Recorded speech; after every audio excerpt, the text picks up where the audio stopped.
Good evening. The ways of God are not our ways, and his thoughts are not our thoughts. As the heavens are high above the earth, so the ways of God are high above our ways, and his thoughts above our thoughts. In the course of this homily, we have to reflect on two questions. Where is justice? And where is charity? And how could we understand the connection between justice and charity? Going through this gospel, you discover a pattern. The landowner went out at dawn to hire laborers for his vineyard. Now, this was about 6 o'clock in the morning, based on the Jewish calendar. This was about 6 o'clock in the morning.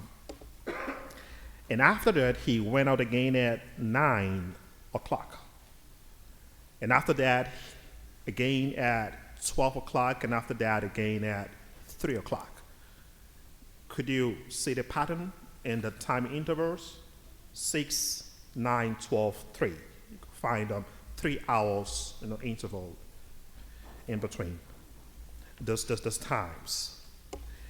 Whereas for those who were hired last, he went at about 5 o'clock.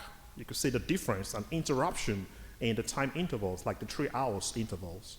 5 o'clock, so if you look at 3 to 5, 2 hours. And those who were hired at 5 o'clock were hired just before the end of the day, because the day would end at 6 o'clock. So they were hired just before the end of the day. Now you can see, if you look at the time intervals, 6, 9, 12, 3, you see a pattern of consistency and perfection. 3 hours intervals. And that, you come to realize that sense of perfection, consistency, Christ is trying to paint a picture of the Pharisees and the scribes. Because they would claim to be perfect, they would claim to be righteous, they would claim to be consistent in keeping to the letters of the law. Whereas, those who were hired at 5 o'clock, the inconsistent time, the strange time, could represent the Gentiles. So in this gospel, we come to see two essential relationships. Number one, the divine human relationship, how God relates with us, how God would relate to the Pharisees or to the Gentiles. And number two, the human relationships, how we relate with ourselves. And when you look at the divine human relationship, you come to see that God sees us equally. He sees us equally. We are all equal in the sight of God. We are equal in substance, equal in dignity, equal in nature. So in the sight of God, we are all equal.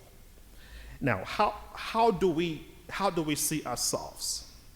Now, we see ourselves from various perspectives. We could see ourselves from our cultural orientations. We could see ourselves, from the unconscious bias we have in us. We could see others, people around us, even from the place of prejudice. We could see people around us, even from the place of our cognitive schemas. We could see those around us from the prism of our own cultural orientations. However, the point is this. It doesn't matter how we see people around us. If we are not able to see people the way God would want us to see them, then we are not seeing them correctly. If I do not see you the way God would want me to see you, then I am not seeing you correctly. At the end of their labor, what do we see? The landowner paid them equally. Now, those who were hired earlier began to grumble. Why did they grumble? They were not grumbling because they weren't paid their just wage. That was their agreement. They had an agreement with the landowner, and he paid them their just wage. They grumbled because they were paid equally with those who were hired at 5 o'clock. They grumbled because they became envious of the generosity of the landowner. They grumbled because they became envious of the good of the laborers who were hired at 5 o'clock. Now we have to go back to the Old Testament. I will come to see how envy actually divided the family of God's people. I mean, consider the envy Cain had for Abel. Cain was envious of Abel that he killed him. And recall the envy Esau had for Jacob. Recall the envy the brothers of Joseph had for him, that they had to sell him into slavery. Recall the envy Saul had for David. So when we become envious, we see nothing good in those around us. It doesn't matter how well they try to impress us. We absolutely see nothing good in people when we become envious. Now, what could be responsible for this envy? We have to go back to the gospel of today. What exactly could be responsible for the envy? Why did those people, those who were hired earlier, why were they grumbling so bitterly, against the landowner? Number one, the sense of entitlement. They had a sense of entitlement. And that is what envy does. The one who is envious has a sense of entitlement. I deserve it. And not him and not her. I deserve it. Sense of entitlement. Number two, the sense of superiority. I am superior. I am more. I am more than him. I am more than her. I have more than him. I have more than her.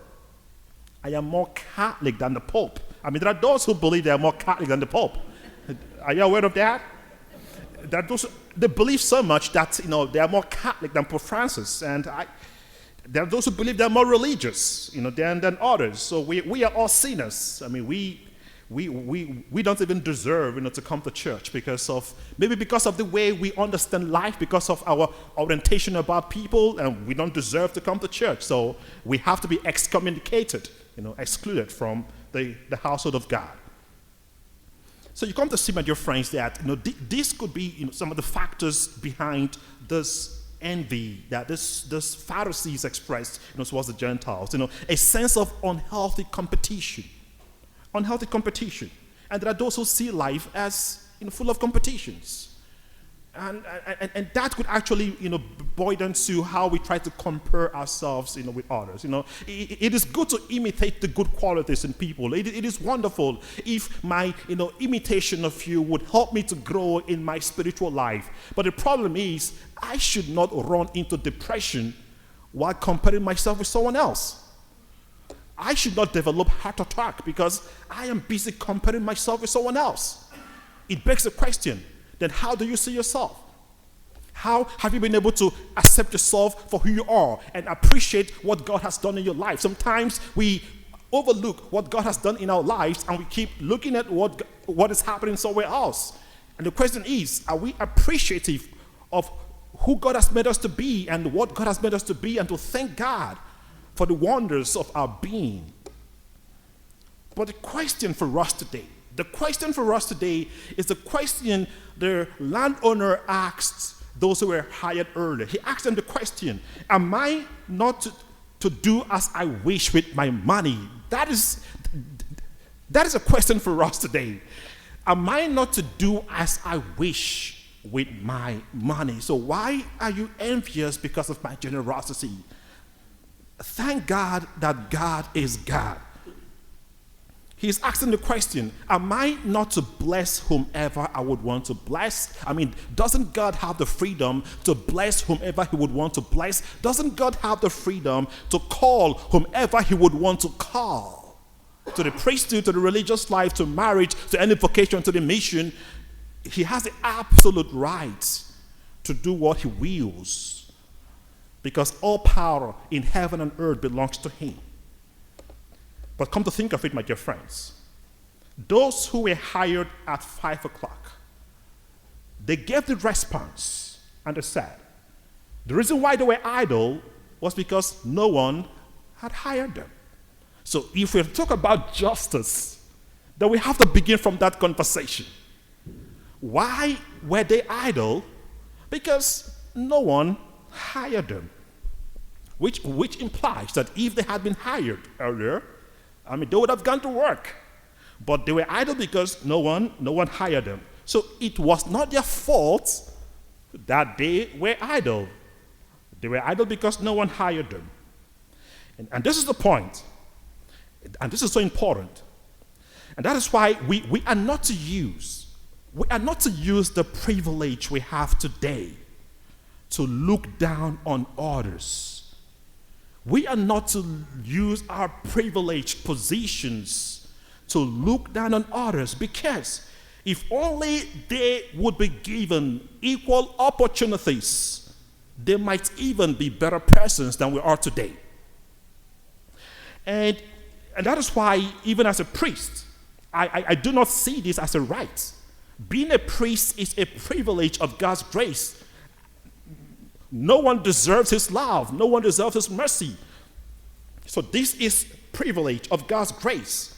And I should not use this position to look down on people, to condemn people, even those who do not believe in God. Because if they were to have this same privilege, they could be better priests than I am today.